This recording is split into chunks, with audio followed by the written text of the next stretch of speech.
welcome to Story Time with Shanta. Today's story is called God's Wonderful Surprise. This story is about the resurrection of our Lord Jesus Christ. If you'd like to read the full story, you can read it. It's found in the Bible in several chapters: Matthew 28, Mark 16, Luke 24, and John 20. Jesus' friends were sad. They would never get to see their best friend again. How could this happen? Wasn't Jesus the rescuer? The king God had promised? It wasn't supposed to end like this.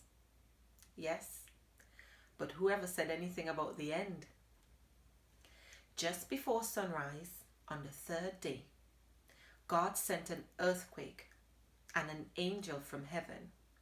When the guards saw the angel, they fell down with fright. The angel rolled the huge stone away, sat on top of it, and waited.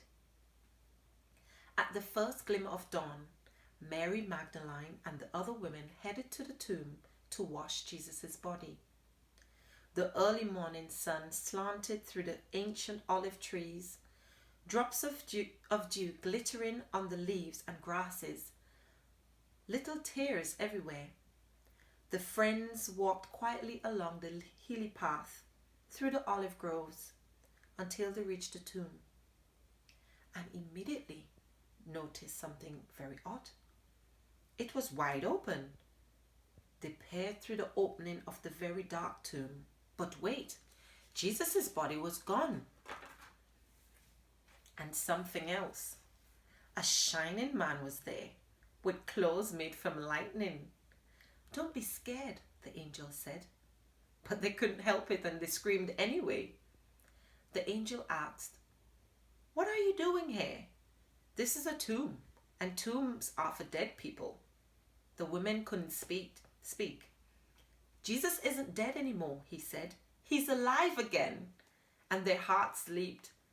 And then the angel laughed with such gladness that they felt for a moment as if they had been awakened from a nightmare.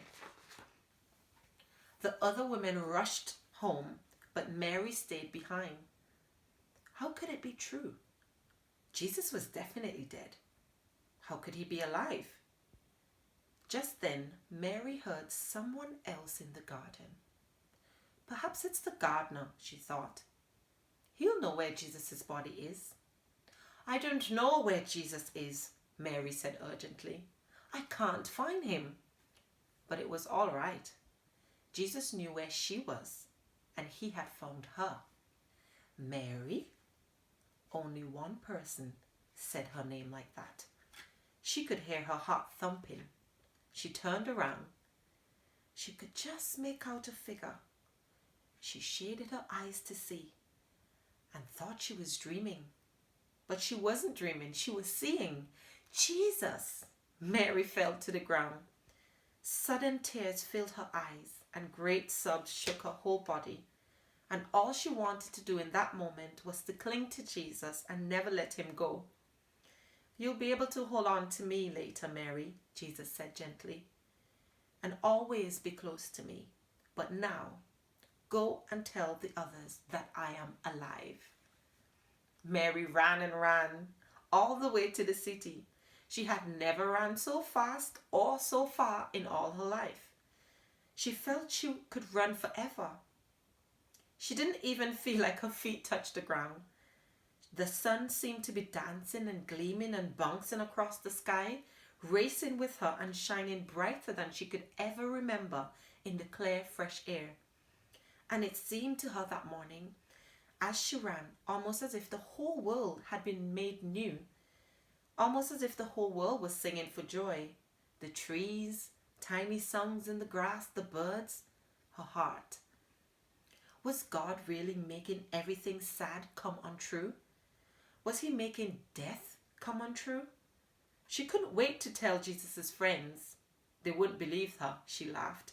She was right, of course. Thank you for joining me for today's story time. If you'd like to hear the rest of this story, please subscribe to my channel and I'll catch you on the next story. God bless you. Bye-bye.